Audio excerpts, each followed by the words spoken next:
नमस्कार, आपके साथ मैं हूं सबीना तामंग देशमुख। नंबर 1 चैनल के नंबर 1 शो कच्चा चिट्ठा में आप सभी का बहुत बहुत स्वागत है। कच्चा चिट्ठा में आज यूक्रेन युद्ध का एक नया वीडियो दिखाएंगे, क्योंकि जेलेंस्की की फौज ने अचानक एक मोर्चे पर रूस के लिए बहुत बड़ी मुश्किल खड़ी कर दी है। ये ऐसी जगह है जहां से पुतिन के लिए पीछे हटना आत्मघाती साबित होगा। और इसके अलावा आज आपको यूक्रेन महायुद्ध में रफाल फाइटर जेट की एंट्री की पूरी रिपोर्ट भी आज देने जा रहे हैं। लेकिन सबसे पहले देखिए पुतिन ने ऐसा कौन सा बटन दबा दिया है जिसकी वजह से जेलेंस्की पर अब महाप्रलय मंडरा रहा है।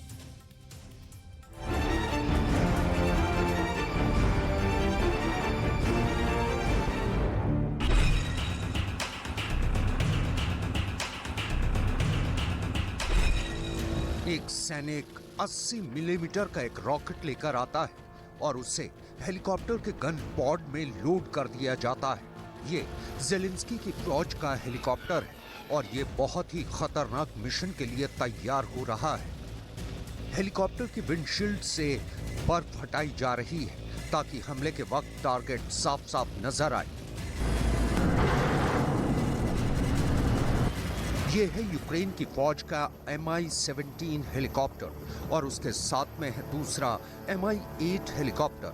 ये जेलेंस्की के पास ज्यादा नहीं बचे, लेकिन जो हैं वो अब रूस के ठिकानों पर बमबारी के लिए तैयार हैं। बाकी हेलीकॉप्टर्स के इंजन को जांचा जा रहा है, हमले से पहले कोई तकनीकी दिक्कत ना आए। इस वक्त Mi-17 हेलीकॉप्टर को इसीलिए चेक किया जा रहा है। यूक्रेन के पास युद्ध से पहले 15 Mi-8 हेलीकॉप्टर थे। कई रूस के हमले में मारे भी गए। वहीं युद्ध शुरू होने के बाद अमेरिका ने भी यूक्रेन को 11 Mi-17 हेलीकॉप्टर सप्लाई की। Mi-17 रूस में बना हेलीकॉप्टर है। ऐसे में ये यूक्रेन कैसे पहुंचा, इसके बारे में आगे बताएंगे। पहले देखिए कि इस हेलीकॉप्टर का इस्तेमाल जेलेंस्की कैसे और कहां कर रहे हैं और उसका नुकसान पुतिन को कैसे उठाना पड़ रहा है। सबसे पहले देखिए बखमुत का मोर्चा।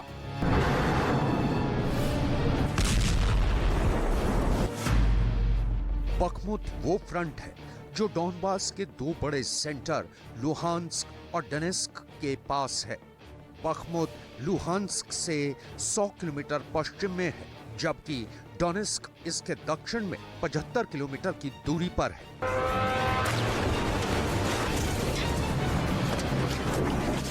Сьогодні чергове засідання Ставки. Головна увага – ситуація на Донеччині і Луганщині. Саме в тих напрямках, які зараз найгарячіші. Бахмут і Солидар, Креміна і Сватово, загальні перспективи на Донбасі на найближчі тижні. Битва за Донбас триває. І хоч окупанти зараз сконцентрували найбільші свої зусилля на Солидарі, все одно результатом цієї важкої тривалої битви стане звільнення усього нашого Донбасу. डॉनबास के इस इलाके में लड़ाई बहुत खतरनाक चल रही है। डोनेस्क के आसपास जब से यूक्रेन ने दबाव बढ़ाया है, रूस की फौज की चूलें हिल गई हैं। प्रेशर इतना ज्यादा है कि रूस ने अपनी आर्टिलरी का इस्तेमाल तेज कर दिया है और अब रूस की तरफ से बड़े-बड़े दावे किए जा रहे हैं। На Донецком направлении российские войска продолжают наступательные действия. Наносится комплексное огневое поражение подразделениям вооруженных сил Украины по всему участку линии боевого соприкосновения. ये रूस की सेल्फ प्रोपेल्ड आर्टिलरी MSTA है, जिसमें 155 मिलीमीटर की तोप लगी है। ये लगातार यूक्रेन की पोजीशन पर बमबारी कर रही है। ये 30 किलोमीटर की रेंज तक गोला दागती है और हर मिनट में ये ऐसे 8 गोले दाग सकती है। यूक्रेन को इसकी पोजीशन का पता न लगे, इसलिए फौरन अपना ठिकाना भी बदलती है। पुतिन इसी फायर पावर के साथ यूक्रेन को रोकना चाहते हैं।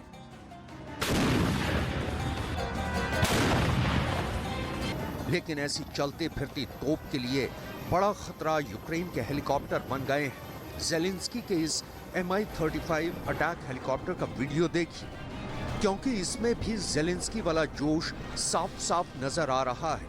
एंटी टैंक मिसाइल और रॉकेट से लैस ये हेलीकॉप्टर उड़ने वाला टैंक कहा जाता है और पुतिन की ग्राउंड फोर्स को खत्म करने के लिए ये बहुत बड़ा हथियार है। जब ये हेलीकॉप्टर दुश्मन की जमीनी फौज को नजर आता है, तब उनके पास छुपने या फिर भागने के अलावा कोई रास्ता नहीं बचता। इस हेलीकॉप्टर की फायर पावर के बारे में ज़ेलेंस्की भी बहुत अच्छी तरह जानते हैं और ऐसी फायर पावर पर उनको बहुत भरोसा है। ये एक छोटे ट्रांसपोर्ट हेलीकॉप्टर और अटैक हेलीकॉप्टर का मिला जुला रूप है, लेकिन इसमें इतना असलहा लोड किया जा सकता है जो किसी भी दुश्मन को सरेंडर करने के लिए मजबूर कर देगा। सोवियत रूस के दौरान बना यह हेलीकॉप्टर यूक्रेन के पास भी है। सीरिया ने इसी हेलीकॉप्टर का इस्तेमाल बहुत खूबी के साथ ISIS के खिलाफ किया है। भारत के पास भी ऐसे कई हेलीकॉप्टर हैं जो पठानकोट में तैनात हैं। ज़ेलेंस्की अब ऐसी ही फोर्स के साथ उन इलाकों को वापस हासिल करना चाहते हैं जिन पर रूस का कब्जा है। खेरसौन में मिली जीत से उनका जोश अब भी हाई बना हुआ है और अब वो उसी जीत को बखमुत में दोहराना चाहते हैं।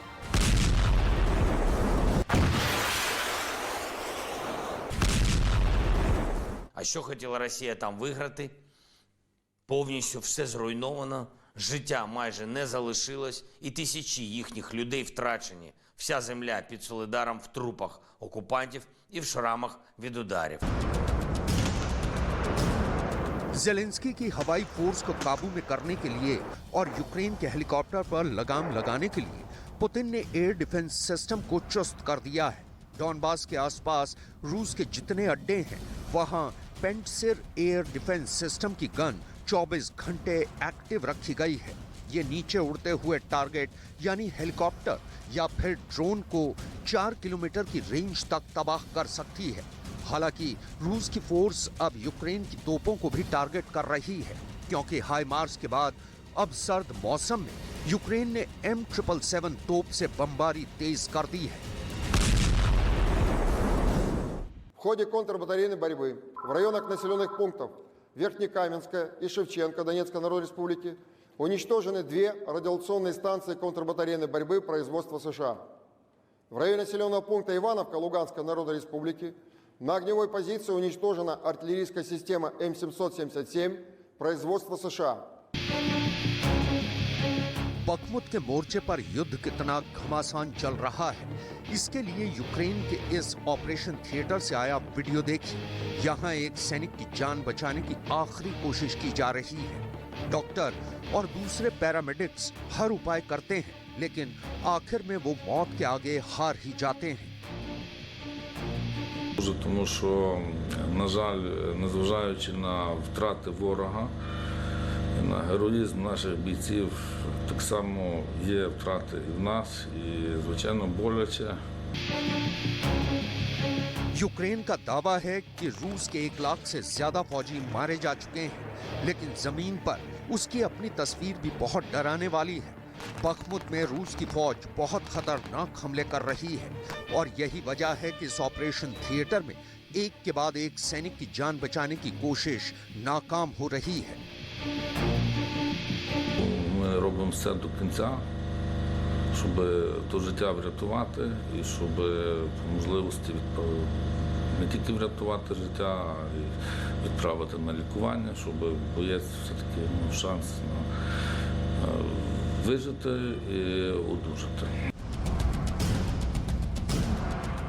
अब डॉनबास से आगे आपको लेकर चलते हैं उत्तरी यूक्रेन की तरफ और दिखाते हैं कि खार्किव और उसके आसपास सुमय में पुतिन ने कितना खतरनाक हमला किया है। खार्किव के पास हुई इस तबाही की तस्वीरें देखिए। पुतिन की आर्टिलरी फोर्स ने यहाँ इतने रॉकेट दागे कि पूरा इलाका जलने लगा। इस हमले में 2 लोगों के मारे जाने की पुष्टि हुई है, जिसमें एक 13 साल की बच्ची भी है। खार्किव को लेकर पुतिन बहुत जज्बाती हैं और यहाँ युद्ध की शुरुआती दौर में मिले झटके के बाद वो इस जगह पर बार बार कब्जे की लड़ाई लड़ रहे हैं।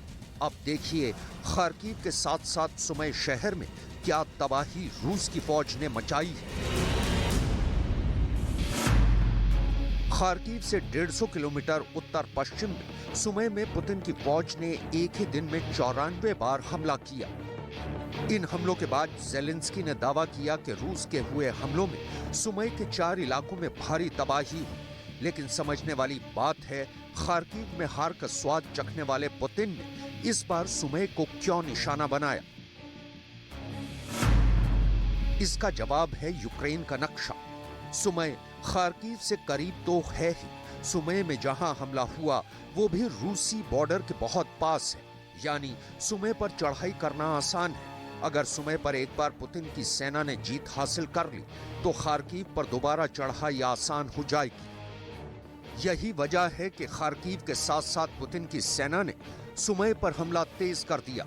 रूस की फौज धीरे धीरे यूक्रेन के पूरे पूर्वी हिस्से को अपने कब्जे में करके उत्तर की तरफ बढ़ना चाहती है और उसका फाइनल टारगेट कैपिटल कीव ही है। ज़ेलेंस्की का जिस फोर्स पर ताजा भरोसा बढ़ा है वो उनके हेलीकॉप्टर ही हैं। इन तस्वीरों को देखकर भले ही ज़ेलेंस्की को राहत पहुंची होगी, लेकिन उनको भी ये अंदाजा नहीं था कि रूस से लड़ने के लिए उन्हें उस हेलीकॉप्टर की मदद लेनी पड़ेगी जिसका इस्तेमाल अमेरिका अफगानिस्तान में तालिबान के खिलाफ करने वाला था। ज़ेलेंस्की को जो हेलीकॉप्टर दिया गया है वो सोवियत संघ का ही डिजाइन किया है।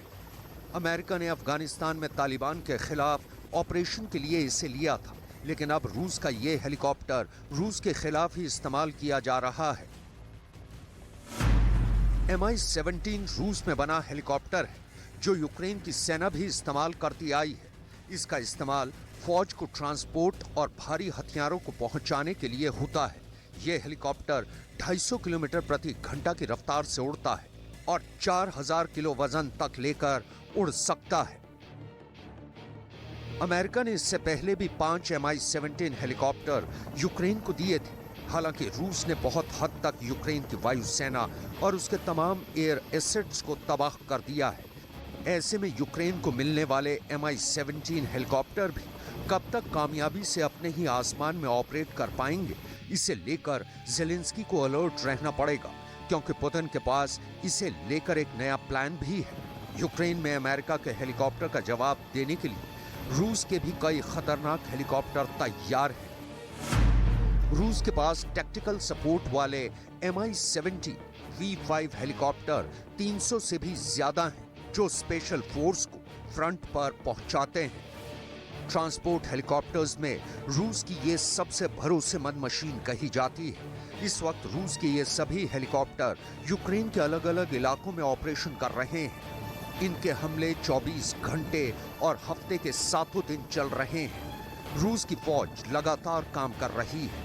ये व्लादिमीर पुतिन की सबसे भरोसेमंद मशीन है और इनके बिना वो यूक्रेन के ऑपरेशन में कामयाबी की उम्मीद भी नहीं कर सकते।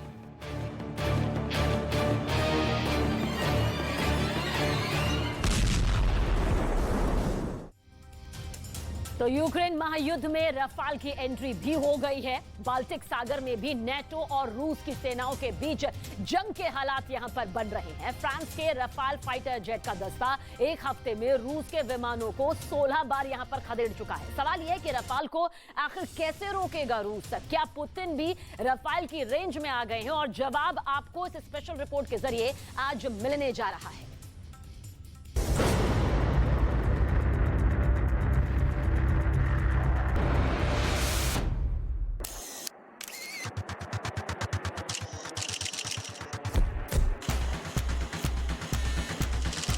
ये वीडियो रूस के खिलाफ फ्रांस के राफाल की एंट्री का वीडियो है।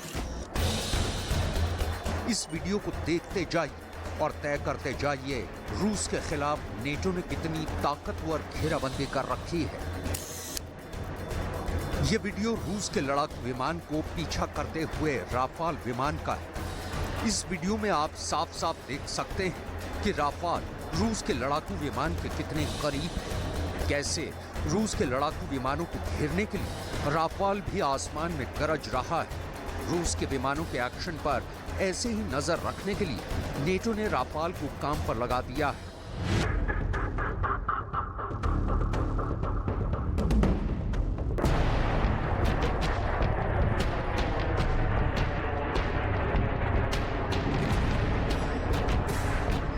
एक हफ्ते में रूस के विमानों का राफाल ने 16 बार पीछा किया है। वहीं एक महीने में राफाल विमानों ने रूस के विमानों का पीछा और निगरानी के लिए 60 बार उड़ान भरी है। रूस के विमानों के खिलाफ राफाल के ये तमाम mission NATO Baltic air policing programme के तहत किए गए। 4.5 जनरेशन का ये फाइटर जेट फ्रांस का सबसे आधुनिक जहाज है। इसमें लगा AESA रेडार यानी active electronically scanned array radar इसे एक साथ कई टारगेट को ट्रैक करने और उन पर हमला करने की ताकत देता है। रेडार के कंप्यूटर सिस्टम को भारत की जरूरतों के हिसाब से डिजाइन किया गया है। रिफ्यूलिंग के साथ 3700 किलोमीटर की रेंज राफाल को बड़े दायरे में ऑपरेशन करने की खूबी देती है। राफाल की रफ्तार 2200 किलोमीटर प्रति घंटा है। लेकिन इससे ज्यादा खतरनाक तो रफाल में लगी मिसाइल हैं। इसमें लगी मीटियोर मिसाइल 150 किलोमीटर की दूरी से दुश्मन के विमान को खत्म कर सकती है, जबकि स्कैल्प क्रूज मिसाइल 500 किलोमीटर दूर ठिकाने को तबाह कर सकती है।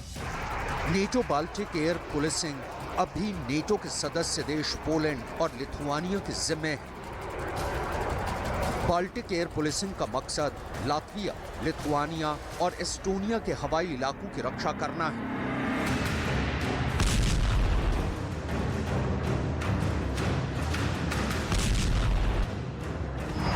इसी मिशन के लिए नेटो के 30वीं फाइटर विंग के 4 राफाल फाइटर जेट लिथुआनिया में तैनात हैं। इन राफाल विमानों के जिम्मे रूस की मुख्य भूमि और कलिनिनग्राद से उड़ने वाले रूस के लड़ाकू विमानों से बाल्टिक देशों की हवाई इलाकों की रक्षा है। यूक्रेन युद्ध के शुरू होने के बाद से रूस और नेटो के बीच तनाव चरम पर है। रूस की मुख्य भूमि से कलिनिनग्राद तक जाने वाली रेल लाइन लिथुआनिया से होकर जाती है। यूक्रेन युद्ध के बाद लिथुआनिया में इस लाइन को बंद कर दिया गया था, जिससे पुतिन का पारा हाई हो गया और लिथुआनिया रूस के टारगेट पर आ गया है। रूस का कलिनिनग्राद शहर पोलैंड और लिथुआनिया से सीमा साझा तो करता ही है। एस्टोनिया और लातविया रूस की मुख्य भूमि से सीमा साझा करते हैं और इन दोनों देशों में मौजूद नेटो के ठिकाने भी यहाँ से काफी करीब हैं। यूक्रेन जंग के शुरू होने के बाद से ही बाल्टिक देश डरे हुए हैं। उन्हें रूस के हमले का डर सताता रहता है। रूस के पास दुनिया का सबसे बड़ा परमाणु बम है। रूस के पास दुनिया में सबसे अधिक तादाद में परमाणु बम है। रूस ने अपना बहुत बड़ा परमाणु जखीरा कलिनिनग्राद में जमा कर रखा है। कलिनिनग्राद से रूस के हमलों को कंट्रोल करने के लिए पड़ोसी नेटो देश कितनी बड़ी तैयारी कर रहे हैं, इसे भी बताएंगे। लेकिन उससे पहले रूस के उन हवाई हमलों को देख लीजिए जिस वजह से रूस के पड़ोसी देश खौफ में हैं।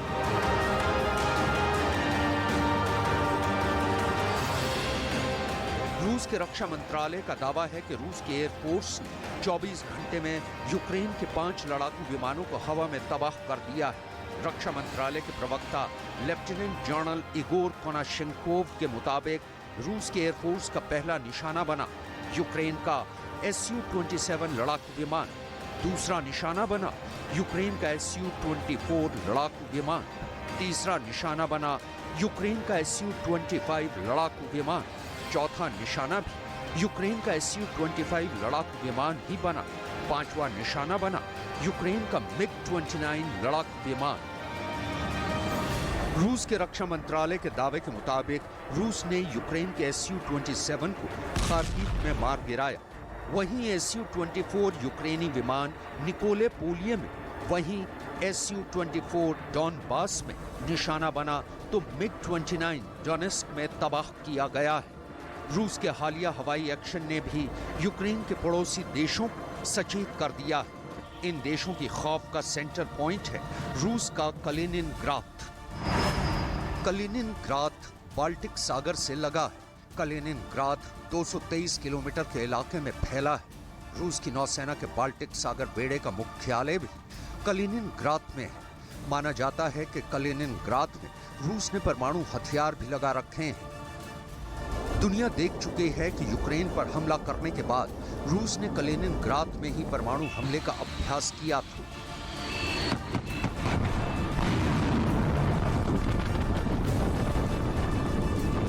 रूस की कई परमाणु हमला करने में सक्षम पनडुब्बियां इस बेस पर तैनात रहती हैं। ऐसे में कलिनिनग्राद के पड़ोस में मौजूद नेटो देशों को रूस के हमलों का खौफ सताता रहता है। नेटो कई बार आरोप लगा चुका है कि रूस नेटो देशों के साथ अपने सभी पड़ोसी देशों का रेडार नेटवर्क जैम करने की योजना बना रहा है। ये काम कंप्यूटर सिस्टम को हैक करने से भी कहीं ज्यादा मुश्किल है, लेकिन रूस की सेना के पास ऐसी तकनीक मौजूद है। ऐसा करने से एस्टोनिया, लातविया और लिथुआनिया को पूरी तरह से घेर लेगा। पूर्वी छोर पर तो इन तीनों देशों की सेनाएं रूस या बेलारूस से लगती ही हैं।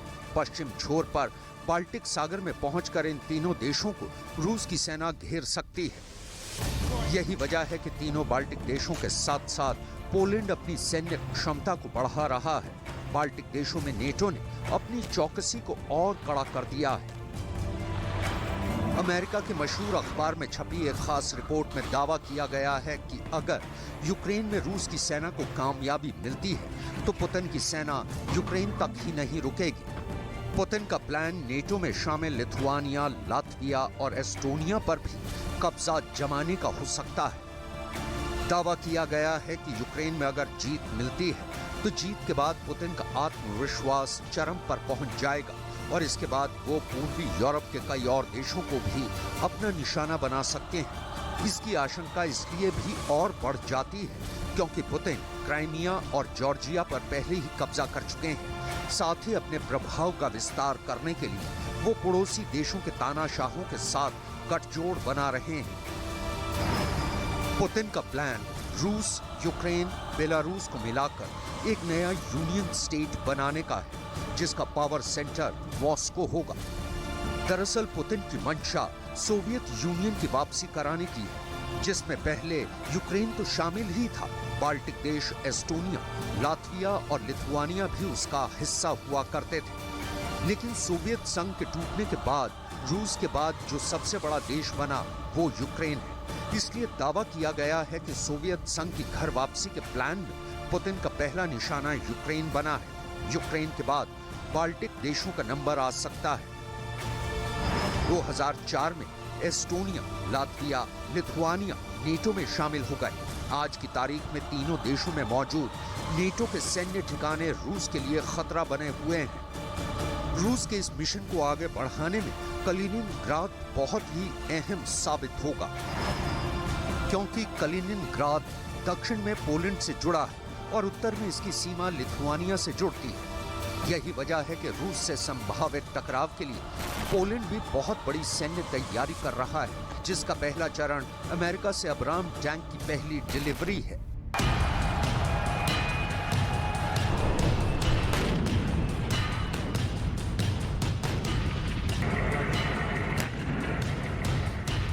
तस्वीरें देखते जाइए और तय करते जाइए कि ये टैंक कितना ताकतवर है।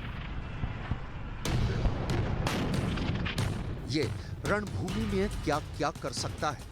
इस टैंक के वीडियो को जारी करने के पीछे अमेरिका की रणनीति रूस को डराना ही है।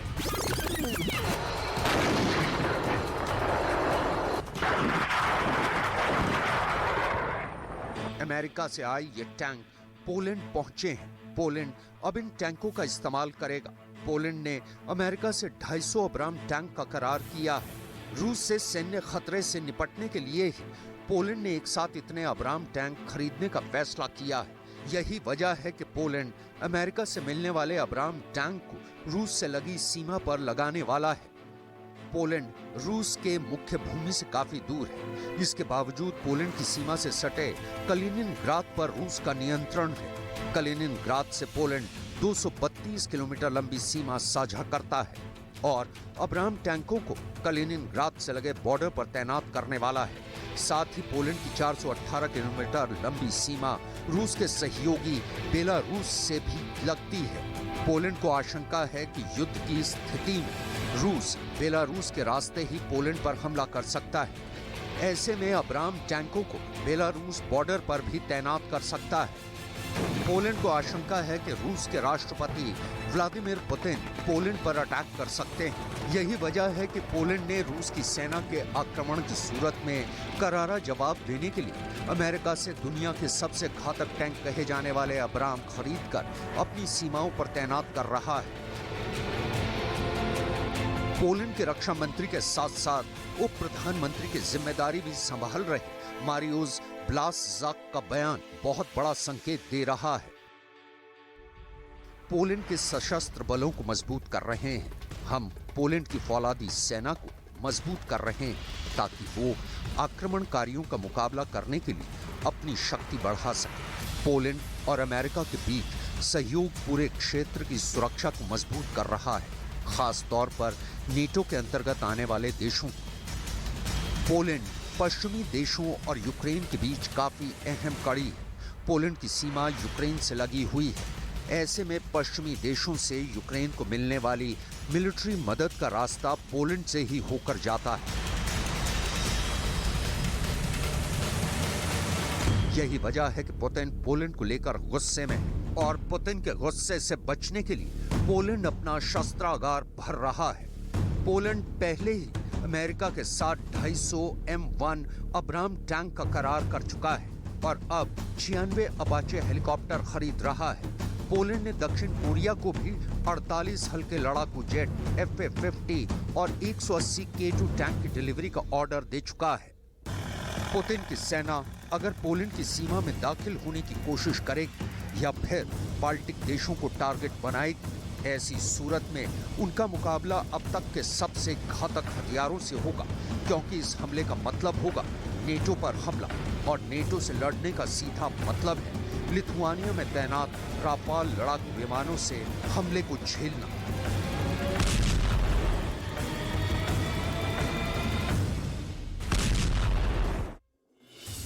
दुनिया में 2 फाइटर जेट्स की लड़ाई होने वाली है और अब चीन की नजर इसी लड़ाई पर आकर टिक गई है, जिसकी सबसे बड़ी वजह है चीन का डर, चीन का खौफ, क्योंकि इनमें से एक फाइटर जेट चीन के लिए बहुत बड़ा खतरा बन सकता है। इस रिपोर्ट को गौर से देखेंगे तो आपको मालूम चलेगा कि शी जिनपिंग को किस फाइटर जेट से आखिर इतना खौफ सता रहा है।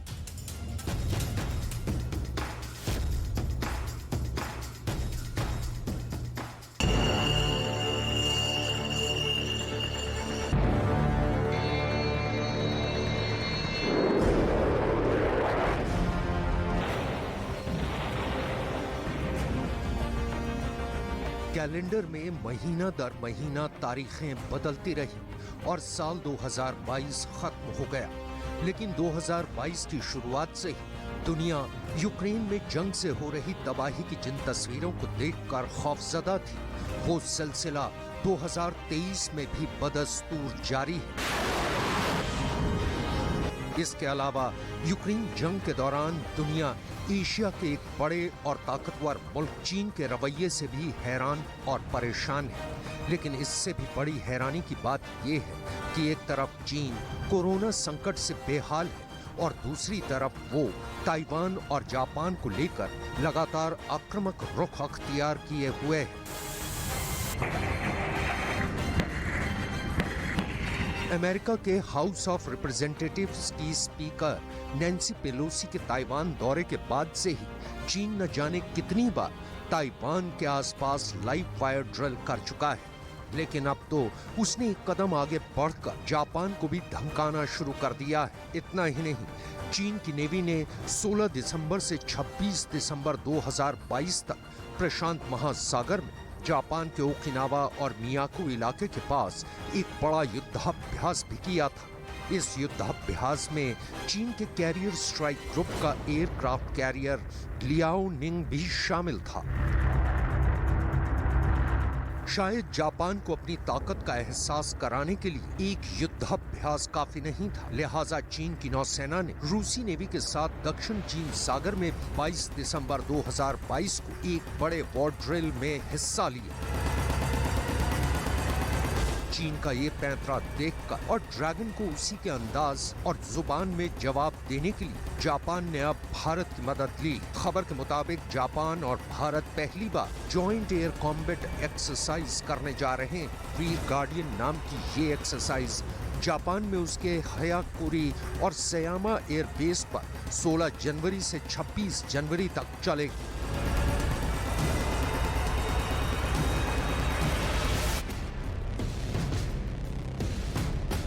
वीर गार्डियन नाम की ये एक्सरसाइज जापान में उसके हयाकुरी और सयामा एयर बेस पर 12 जनवरी से 26 जनवरी तक चलेगी। खबर के मुताबिक इस एयर कॉम्बैट एक्सरसाइज में भारत की तरफ से 4 Su-30 MKI फाइटर जेट बीच हवा में ईंधन भरने वाला एक IL-78 विमान, 2 strategic lift aircraft C-17 globe master 3 के साथ साथ इंडियन एयरफोर्स के 150 लड़ाके हिस्सा लेंगे। इंडियन एयरफोर्स की पहली फाइटर जेट महिला pilot squadron leader Avani Chaturvedi भी इस संयुक्त हवाई अभ्यास में शामिल होंगी। वहीं इस एक्सरसाइज में जापान की तरफ से उसकी वायुसेना के 4 F-2 और 4 F-15 फाइटर जेट हिस्सा लेंगे। वीर गार्डियन के दौरान दोनों देशों के fighter jets multi domain air combat mission exercise करेंगे। रक्षा विशेषज्ञों का मानना है कि इस एयर वॉर ड्रिल से दोनों देशों की टैक्टिकल एयर कॉम्बैट स्किल बेहतर होंगी।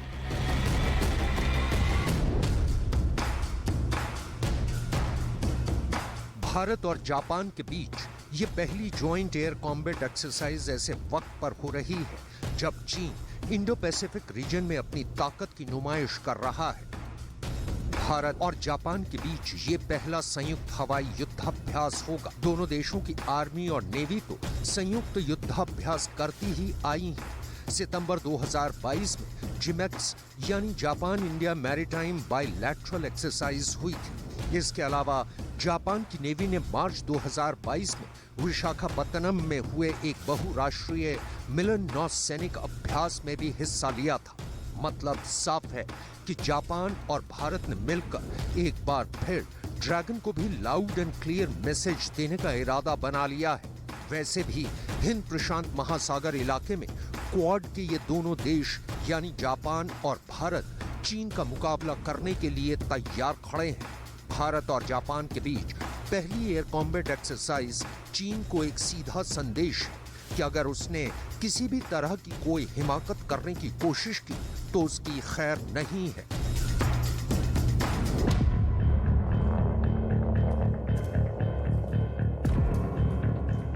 वीर गार्डियन ही नहीं बल्कि चीन और उसके अलावा रूस के लिए भी एक बुरी खबर सामने आई है।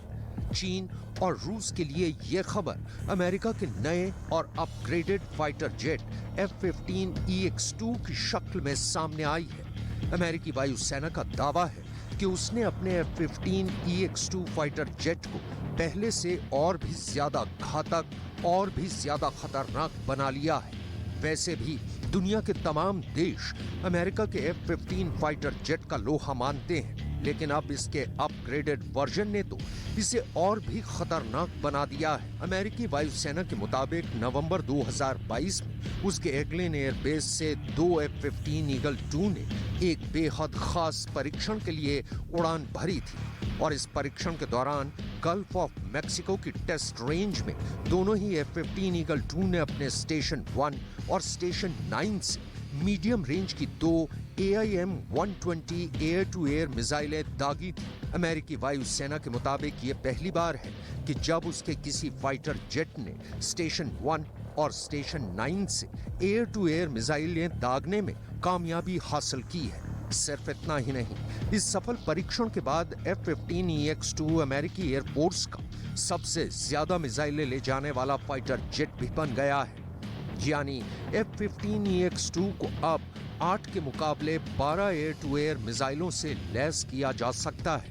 ये बात आप ऐसे भी समझ सकते हैं कि F-15EX-2 के पंखों के नीचे मिसाइलों के लिए 8 की जगह अब 12 हार्ड पॉइंट है। इसके अलावा F-15EX-2 का upgraded version advanced electronic warfare system से भी लैस है। यही नहीं, F-15EX-2 को ओपन मिशन सिस्टम आर्किटेक्ट के तहत डिजाइन किया गया है, यानी इसे मिशन की जरूरत के हिसाब से तैयार किया जा सकता है। आपको यहाँ ये बताना जरूरी है कि अमेरिकी वायुसेना के तमाम फाइटर जेट भी इतनी हवा से हवा में मार करने वाली मिसाइलें कैरी नहीं कर सकते।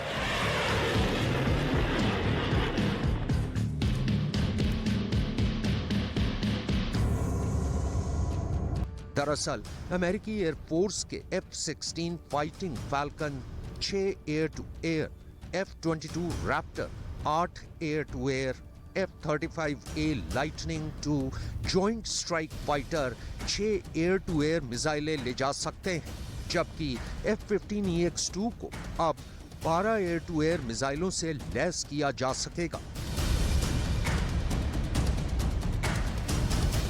F-15EX-2 को मल्टी रोल फाइटर जेट माना जाता है और ये लड़ाकू विमान अमेरिकी एयरफोर्स की ताकत की पहचान बन चुका है।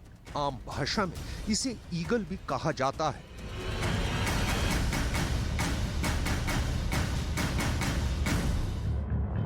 F-15EX-2 multi role combat aircraft है और ये 2 सीटर जेट है, यानी इसे 2 पायलट उड़ाते हैं। ये जंगी जहाज हर तरह के मौसम में उड़ान भरने में सक्षम है। इसकी लंबाई 63.9 फीट, विंग स्पैन 42.9 फीट और ऊंचाई 18.6 फीट है। ये 2.5 मैक की रफ्तार से उड़ान भरने में सक्षम है। F-15EX-2 की कॉम्बैट रेंज 1700 किलोमीटर है और इसकी स्ट्राइक रेंज 2222 किलोमीटर है। F-15EX-2 60,000 फीट की ऊंचाई तक जा सकता है। इसमें 20 mm की गैटलिंग कैनन भी फिट है। F-15EX-2 परमाणु मिसाइलें ले जाने में भी सक्षम है। इतना